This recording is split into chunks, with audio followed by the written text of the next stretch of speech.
Irish Media Network. We entertain.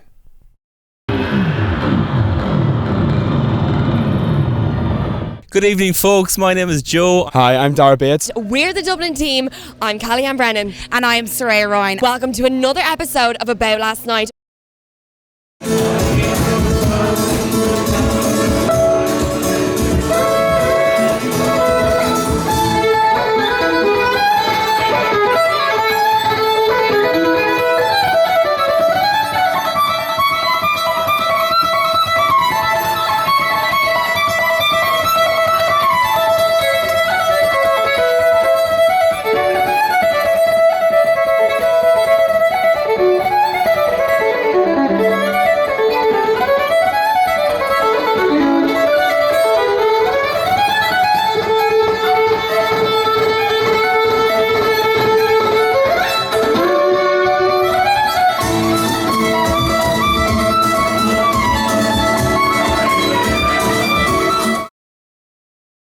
Good evening, folks. My name is Joe. I'm one half of the About Last Night West Coast team. Myself and my colleague Remy, who's just not here tonight, we're going to be bringing you the best the West Coast has to offer in live music every single week. Tonight we're meeting the very talented Sean Magee. We're going to be chatting to him in the West Bar in Westport. We're going to be having a chat to him afterwards. We're going to be seeing the gig. It's going to be incredible. Can't wait to see you there. It's Joe here with the About Last Night West Coast team. I'm here with Sean Magee. Very, very privileged to be here with you. Thanks a million for stopping by. I suppose, look, start with the start. Where does the music influence come from? I know you play with your dad quite a bit. Was there a big music kind of scene in the house growing up, or what was the story? Yeah, I suppose my dad's always played from when he was a young child, and him and the brother would have started off in school, you know, learning the guitar, and then they worked their way up to playing pubs and the clubs and weddings and all that. So it's always been there. And then I came along, I suppose. I picked up. My dad was kind of doing a one-man show with that thing, and he was kind of getting sick of it. So then I came along. Then he said, Yeah. So I began then fiddle kind of around the age of 7, and the whistles in school, and kind of all took off from there. All came together. Look, tell me about the violin, man. Like I've seen you play. Like it's incredible how good you are. Was that your first instrument, and what are the influences on you when you were kind of developing your craft? It was my first main instrument I enjoyed playing. You know, I took up, you know, as everybody else is in school, the tin whistles or good old tin whistle, can't beat it. Yeah. So I started with the tin whistle, but progressed then into the fiddle, and you can imagine learning the fiddle. I think I'm playing guitar now, but you know, in the guitar you have their frets. There's nothing in that in the fiddle. You're just hoping for the best. You're in tune, and there was a lot of squawking and really in my house, you know. So my mum and all wasn't happy with that, you know. So it was that, and then maybe the older people watching the show might remember a rock band years ago, Mama's Boys, which are a local band to me, but they were back in the day. They would have been out supporting the likes of Thin Lizzy and big bands and Bon Jovi and big bands like that. So and were they heavily kind of influenced by the violin? Was there a couple of players in that? Or? They would have began like that. It was Pat McManus taught me from when I was 7. He was the oldest brother in the band. No way. Yeah, so it was Pat taught me, and then just progressed from there, you know. And Pat's been a big influence in my life, you know, just kind of show me which road to go down, and you know, and it's all his experience and all that as well, you know. So and how long are you gigging for? Did it start young as well? Yeah, I think as soon as Dad could get me out in the road, I think I started with him when I was about 10 years of age, and then I've get out now solo doing my own things since the last maybe 3 or 4 years, you know. So I suppose we've a family band as well, the wee brother and the wee sister, and so it's very much in the family. Great, man. So look, I know you do a lot of contemporary stuff, so there's a lot of influences there. If you could play with anyone right now, who would it be? Oh, there's that many to think of. I'm loving kind of Foy Vance stuff at the minute, and Ryan McMullen, a Belfast man, and obviously from a young age I've just remember seeing Ed Sheeran, and it just blew my mind at that time. But someone like that would just be crazy, you know. Unreal. And can I ask, is there any particular experience or kind of gig that you've done that you like sticks out in your mind, like Jesus Christ, if I could repeat that tomorrow night for every night, that would be the gig? I remember, it would be 2 years ago now, I was actually playing at just a wee local pub at back at home, you know, and just one Sunday evening, and a guy came up to me, or a guy came in the door, and I kind of recognised his face. He's covered in tattoos and stuff, but I started singing Ed Sheeran's "You Need Me" song, the rap, and I could see this guy coming up. He says, "That's my words, that's my word," but it was his cousin Jethro Sheeran, but he actually wrote half of the rap, you know. Get out of He was it. actually going out with a girl from that area, you know, so he came up and he was actually doing his album launch over in Chelsea and London later on that year. So he asked me to come over, and was just Sorry, Ed. No, his cousin. His cousin. Jethro. Sorry. So just there was people from that you've seen on Britain's Got Talent up singing and all that, and then me in the middle of it. So that was just I suppose a surreal moment that you wouldn't get to do. Bit of a special thing, but look, let's kind of develop on that. If you could like play any venue, and I'm sure there are a couple knocking around the back of your head and kind of ambitions wise, but what would it be? As in, like, where would you love to play? To be honest, I just love somewhere that you go anywhere at all that you can go and you can sell your own tickets, and you know, between 500 to 1,000 people. Imagine, I just think it would be really cool for people to pay in to come and see that many people come in and see you play. You know, nothing massive would be something like that. You know, I'd love to do. You know, Man, I think you're incredibly humble, because like you will sell them out. Like once people see you, honest to God, I was blown away. So what does the future hold? As in, like, what are the ambitions? Like, I know you're not going to tell anybody, but don't look. No one's listening. Don't worry about it. It's fine. Don't worry about it. Honestly, what are the plans for the future? I suppose at the minute I've just recently moved out of my own house, and I'm trying to. I've kind of built a wee studio myself in the house. You know, just to kind of sit down and work, get my own stuff together, and put that out. And at least then from there I can progress into maybe sending stuff over to England and stuff, and maybe going over and back. You know, to do bits and pieces. So I think for now, all I can see is just get my own stuff together and progressing on from there, see what happens. Yeah, you're absolutely smashing it. Can I ask you, do you compose any of the music you play, or are you influenced by others? Yeah, well, to be honest, the singing thing, I've only been doing this the last maybe 4 years. I'm out constantly gigging all the time, so it's kind of, you know, sometimes the last thing you want to do is take the guitar, come home and start at it again. The minute I'm trying to take, after the summertime now, I'm just trying to take a bit of time off just to kind of chill out and write, get a couple of my own songs down. I have bits and pieces I've been working on, but plenty of the trad Irish stuff. I've been doing that for years, so I'm well used to it. Well, like, look, come here, that's absolutely loads. That's fantastic. So, like, I think we've been privileged to spend this long with Sean. Honest to God, I cannot wait to see the set tonight. You're going to be blown away. I know I certainly have been already, and cannot wait for it. So come here, thanks a million for coming to see us. Genuinely, it's been fantastic. Great stuff.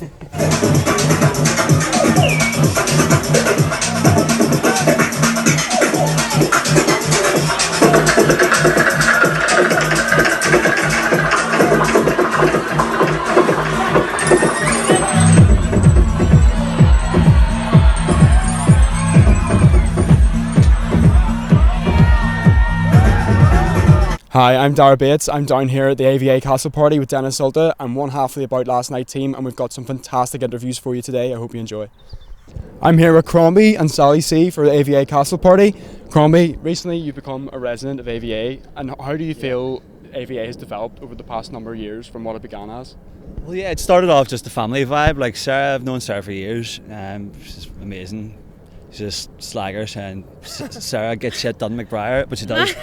So yeah, basically she said she'll start a festival, and fair play there, she went ahead and started it, and now it's one of the leading festivals in Europe. Yeah. It's great to see, but it's felt always, she's never lost that family vibe, which I find is the main thing that's driven it forward. Like, everyone sort of did their bit to help out, and it's like she's been pioneering that from the start. So yeah, it's been a very good adventure, and I'm looking forward to the next chapter. What kind of vibe do you think the crowd in Belfast gives to the venue and to the AVA as a whole? AVA, bit of madness. Like, I think Irish crowds in general are a bit Closer? a bit mental, but in a good way. Like, everyone's up for it from the start. They give everyone their all. Like, I think you can't ask for anything more from a crowd, really. No, you definitely say that Belfast has one of the most individual crowds in Europe, like 100%. I absolutely love it. 100%. Sally, recently you released a Feel My Bicep mixtape, Yes. which I was listening to the other day. It was absolutely fantastic. Did you like it? Honestly Thank great, you. honestly great. NWA vibe and all that. Yeah, It was great, yeah. So good. What was it like getting that email and recording the mix in general? Yeah, it was really good. Like, I never really planned mixes, but this one I was a little bit nervous about, and I thought I maybe needed to plan it more, but I just went with my usual instincts. Was it all on vinyl? It was mostly on vinyl. I would usually like to record all my sets just on vinyl, and just like weird records, like secondhand records. Nice. From Peony Wax Berlin. Oh, would that be your favourite place to shop? Yeah. It's the best record store ever. Literally, we just had a wee sesh there the other day. Well, I went. Oh, do you live near each other in Berlin? Yeah, we do. We just live around the corner. Walk, So it's handy for Yeah. going for a mix. Nice, yeah. nice. Yeah, it's good. So recently you've both been on many lineups with Dennis Salta. There's been a bit of a crew forming there. Yeah. How's that Yeah, been working with crew Dennis vibes. and all those different events Yeah, you've been doing recently? it's good. I mean, we're all really close friends, so it's really amazing that Hector has the opportunity to bring us on board on things, and we all kind of play not similar music, but we all work really well together, and it's a really good vibe between the three of us. Yeah, it's really nice. It's just So it's everyone natural. knows each other's vibes, so we kind of like play off each other. It Yeah. works really well. I think it's quite natural. Yeah. So just work, like what would be your highlight of the year with working with Dennis and those kind of events you've been doing recently? His Yeah, Edinburgh festival, his festival in Edinburgh, the Open air fly. festival. Yeah. That was amazing. That was Yeah. class. I did I was really Boomtown proud as of well. him for that. Yeah, I did Oh, Boomtown with Boomtown's meant to be ridiculous. Like what was Yeah, that? yeah, Yeah, I it was saw some of the amazing. videos. Yeah, really, really fun. Yeah, Chris it's doing his class. voguing. Oh. So do you have any amazing memories from Belfast back in the day whenever you were first up and coming and when you began DJing? Well, yeah, I remember one party. I wasn't DJing in Stiff Kitten, but Raresh was playing Stiff Kitten. That's the memory I have. But there was this little place by the docks called the Rotterdam. It was a little bar, but it's closed down. It always was closed down, but used to just well, don't be hating me about it. In case the owner's watching, but yeah, it used to open up for like. Wait, after hours? Yeah, they used to open up for like illegal afters, but I remember playing with, I was only 18, and we were going back to back with Timmy Stewart.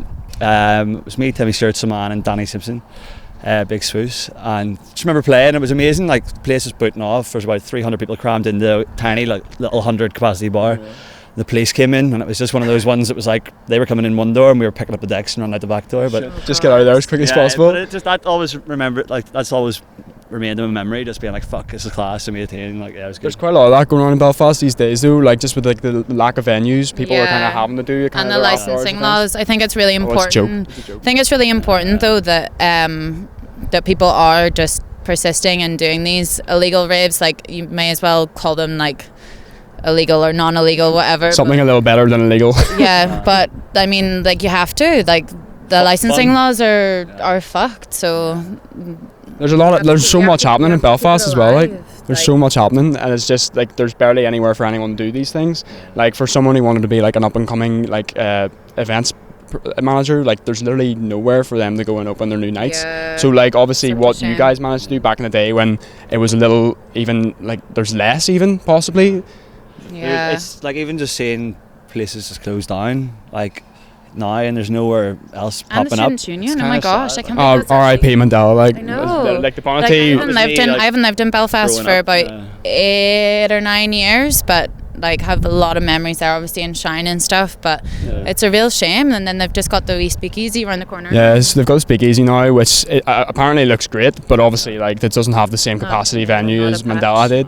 So Belfast really needs something bigger. Yeah. So, or else, well, AVA is just going to keep coming to places like this. I know. I think that's Don't have- class Look though that they're doing that. scenery we though. have here. Like what if you can't fucking beat them, take it somewhere else. Do you know what I mean? Yeah, Belfast needs to open its eyes to what they have here. Like, so Crombie, you had a recent release on Dennis Salta's label, Yep. which is fantastic. Barney Mania is mad. It's class. It's so good, mate. It's a fantastic title. Yeah. Don't know where you got that one from. Oh well, it was nicknamed after. Well, it was named basically after a bit of a mad one, and with a few Really? mates. Yeah. Oh, mad one. The weekend got named as Barney Mania. For if you know, you know. But that's it. Have you got any upcoming releases that you'd like to share with us, or is that kind of? I've got one other one coming out after this one with Dennis Salta in like be about late November, Top December. secret. But I can't say anything yet. But I'll just say I'm feeling pumped about it. Yeah, it's gonna be fucking class. I was Smashing I it. was part of the final Twitch event down in the Bonity with Bicep, and they played one of your new tracks, which nearly broke the ceiling, mate. Like you should have actually seen the thing. It was just wobbling left, right, and centre. It was crazy, but props on that, mate. Honestly, it Thank was you. fantastic, Cheers. like, Thank you. fantastic. Yeah.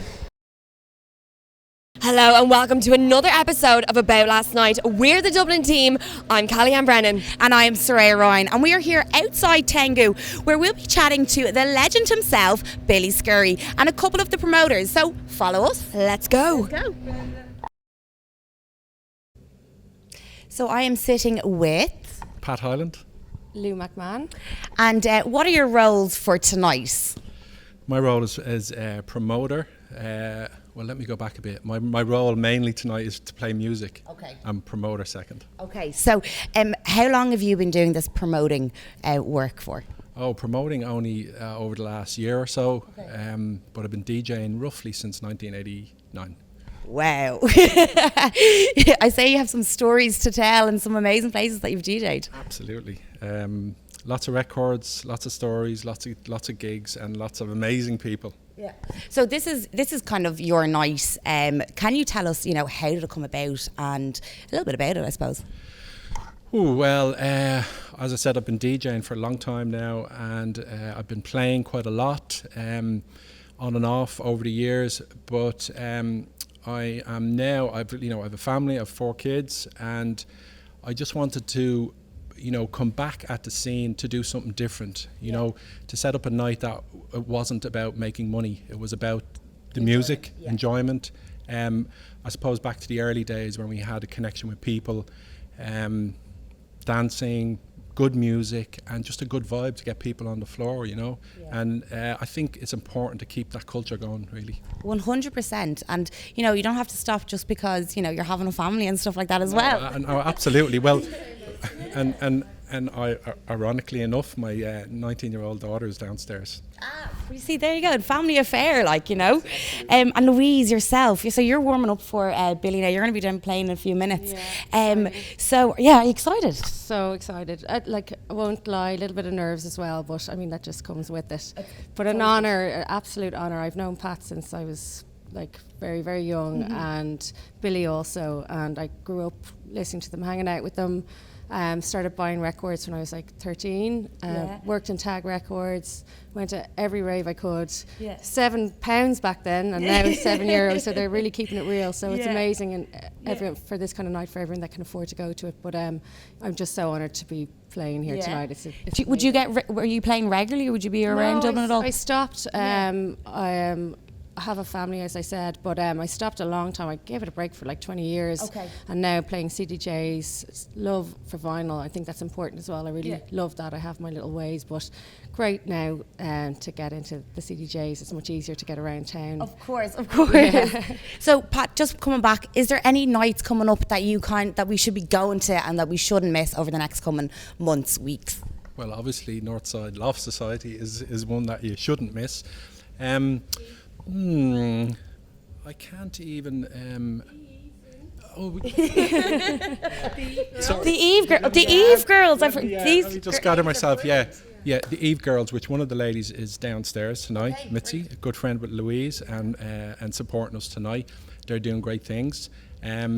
You've caught me on the hop. Well, do you know when they're playing next, or what I'm their doing a gig? showcase with them here, and on the 21st of September. I did the last one. Here first, guys. Yeah, and I played the last one, finished the night, and it was, sweat dripping off the walls. It was a full-on rave. It was insane. Brilliant. So they asked me back to the next one, which was pretty incredible. So I'm delighted. Fantastic. Well, there you go. That's where we're going to be next, I hope.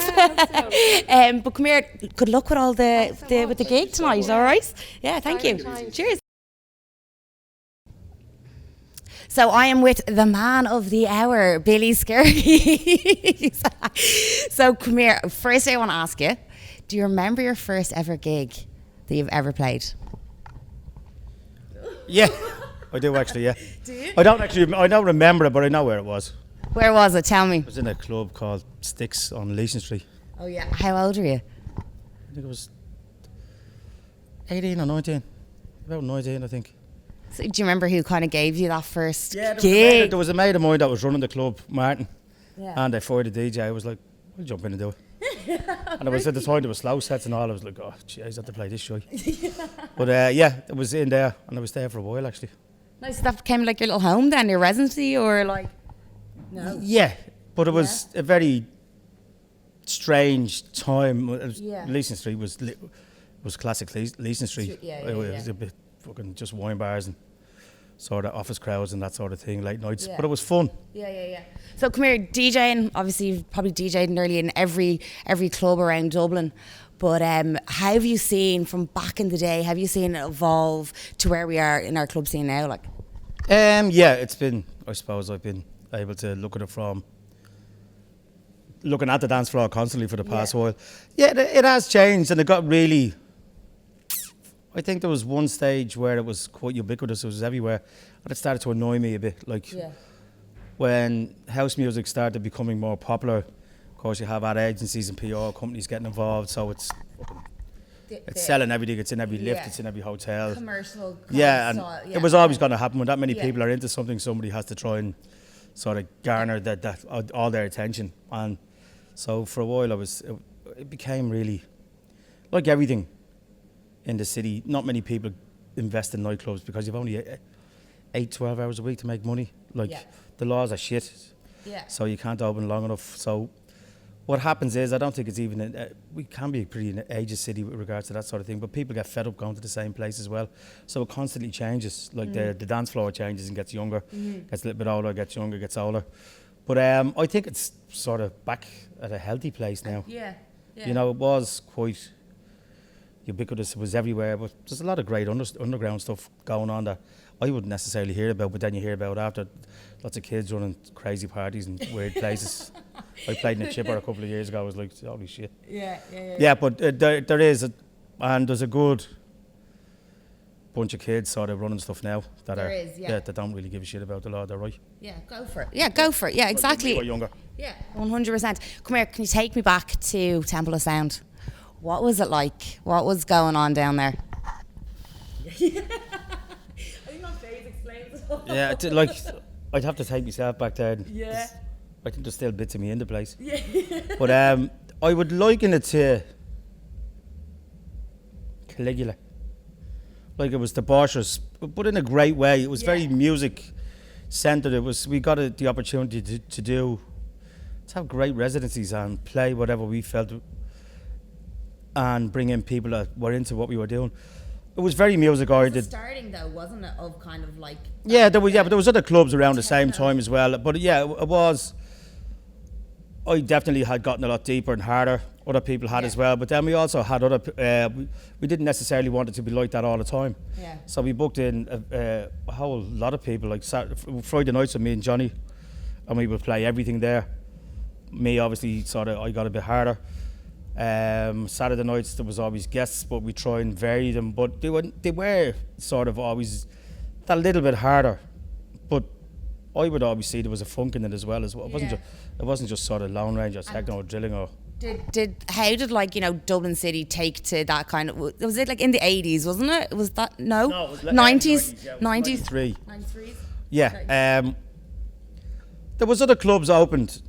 At the start there was only sides, and then so then when it became, I suppose people thought it was a little bit more, it got bigger. Yeah. And then other people got involved in clubs and they were a bit more commercial. You had the kitchen, which catered for semi-fucking blading VIP. You had the pod, which at the time were advertising who the bouncer was in the bar, which was on the doors. Like, oh, Studio 54 type nonsense. Okay. It's more Studio 20B. Everybody from Bournemouth was in there. But they did cater for a certain type of crowd, which course. We were not the antithesis to, but we were very more less style, more music, and it was about proper hedonism, if you know what I mean. There was weekenders that we had in there where, like, we would book the guests, and I remember walking in on a Saturday afternoon, and there was a string quartet in the middle of the lobby, and there was people handing out champagne. I was like, what the fuck is this? And that was the owner. He was very ostentatious. And I was telling everyone, I organised that fucking time. What? It's like brilliant. People, the girls sitting there in the cellos. Jesus Christ, this is great. But then there was always trays of fruit, and it was sort of. I heard about this tray at times, and it was just steam. Fruit. People walking around with trays of grapes and stuff like that. Yeah. Trays of water, big melons and. Yeah. Just like. Like, this is really refreshing. Yeah, it is. Yeah. Come here. So DJing, you know, you probably DJed pretty much everywhere around the world. Has there been a highlight in your career so far? A highlight. Yeah. There's been, I suppose, a few very great ones and crazy ones. One of the weirdest ones was in Dublin. Yeah. A friend of mine had told me that the French ambassador at the time was really into techno, and he wanted to put on a party in the embassy for 14 juillet, 14 July, and I was like, what? He's like, I knew that parties go on there. It's like, it's usually a wine and cheese affair for, and he's like, no, this guy wants a fucking rave. I was like, Rave. So I went. I was like, right, fair enough, I'll do it. And went there to this huge mansion on whatever Aylesby Road or whatever it is. Yeah. We're out the back, and there was this wine and cheese affair. But then I started playing, and I said, right, I'll build this up because these people don't look like they're into it. Yeah, of course. And he came down and started screaming at me with a Dave Clark CD. I want this. It's my fucking party. And I'm like, fucking fair enough. Straight into it. Wow, rave signal. Yes. This is playing bananas. Yeah, but it's sort of those, other highlights. I had a great time playing James Murphy's Club in New York years ago. Playing Slam years ago as well. Lately, I've had some great boat parties in Croatia with the unit. Croatia's hopping at the moment. Yeah, it is. Yeah, it's very busy now. Yeah. But yeah, there's been quite a few. I'd say there's. I can't fucking remember. It was great nights in San Francisco and Hawaii as well, and just Aiden. Excuse me. If you can remember them, you weren't there. If you know what I mean. Yeah, of course. So, gonna wrap it up, but a bit of advice for any of younger DJs, the younger generation. Any sound advice that anybody kind of gave to you starting out in your career that you would like to, pass on. Yeah, pitch it up, you jazzy cunt. No, just. No, that wasn't to me. That was to somebody else. But it's become a bit of a saying. A saying. But it's what advice? Be yourself. Yeah. Don't try and do what other people are doing. Make yourself noticed. It's harder now, but just stand out. Yeah. And don't be the same as everybody else. Like the saying goes, be yourself. Everybody else is taken. Just don't do this. And always, for me, DJing is about energy and a room. Try and create energy. Give people what they want at the start, get them onto the floor, and then use that energy to get to where you want to be. Don't just play whatever you think you feel. Yeah. Read, look at people. If there isn't any energy, create it, make it, and then go where you want to go. But there you go. Some sound advice from Billy Scurry himself. Come here, wish you all the best for later on tonight. Thank you. You're going to smash it. Thanks very much for having the chats with us. Thank you. Cheers. Take care. You're very welcome. James, how are you? I'm very good, thank you. Thank you so much for spending the time and having a chat with us today. I really appreciate it. So come here to me. I'm curious. How did you get into becoming a club booker? God, I guess I became started when I was being a dancer on a dance floor, just partying in Dublin. And then I was thinking professionally. It all links in, I suppose. Started on a dance floor, just got into putting parties on. I then got a job as the marketing manager for Yam Murray. So that kind of linked in with Tengu. And it all kind of linked in. It all escalated then afterwards and it just exploded. Yeah, pretty much. Absolutely. So as a booker, there's obviously people that you're really excited about booking. Has there ever been someone that stood out to you that you're like, I'm so excited to actually see this person that I've booked? Yeah, it's always around the festival season when we do after parties, because that's when you get the big guns. Yeah. We had Orbital there, not last year, the year before. That was like crazy. We're working on some really, really special stuff that doesn't really happen in Dublin at the moment, or hasn't even happened in Dublin in a long time, so can't really say yet, but it's... Can you tell us a little bit, like a little smidgen of a hint? Give you a little hint. Think New York. Think maybe resembles an Irish festival, the name of an Irish festival. There you go, there's a little hint. Okay, so my thinking cap is going as yours because I'm so excited. I'm letting this flow in my head. Omen though, by saying, well, you know exactly, yeah. Someone else is looking at this and being like, how is she not copying this right now? No, it's, I can't say, unfortunately, because we're just about to tie things up, That's really exciting. I'm excited about this now. Fingers crossed it happens. It will happen. I have faith in you. I absolutely do. Okay, nice one. So as another one, following on from that, so obviously booking is quite a risk. Have you ever taken any risks in a booking, but it's worked out in your favour where people have loved it? Yeah, all the time. I think what we do in Tengu, a lot of it's quite niche. So, so I think a lot of the bookings that we make is kind of, there's a risk involved all the time. Like, quite happy that we brought these two guys over from the UK called K&F. And they were amazing guys doing really, really good things on the edit scene. And it was real touch and go whether Dublin was going to take to them. And the night rocked. It was amazing. Like, yeah, I've heard actually fantastic things about them. Yeah, they're really good. Take all the credit. I would if I were you. Absolutely would if I were you. Come here to me. So obviously we know that the future plans for Tango. And now I have to be honest with you. I've done some snooping on your social media. Okay. Right. Love your social media because first of all I can see that you absolutely love dance music and you love bringing things to Dublin. Okay. But also your kids. Your kids are the cutest thing ever. Nice. Has any of them shown any signs of following in Daddy's footsteps? Oh, totally. Louis is just, as soon as you turn tunes on, his head is going, his little wiggle is going.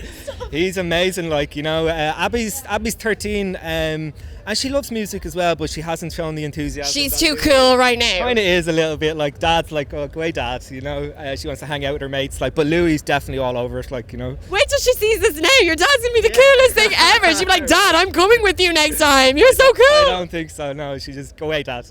No, keep going with them. They'll definitely will evolve into it. Keep them tight. Yeah, defo. Yeah. Well, thank you so much, James, for chatting to us today, and I'm so excited to see what this next venture is. Nice, Thank you.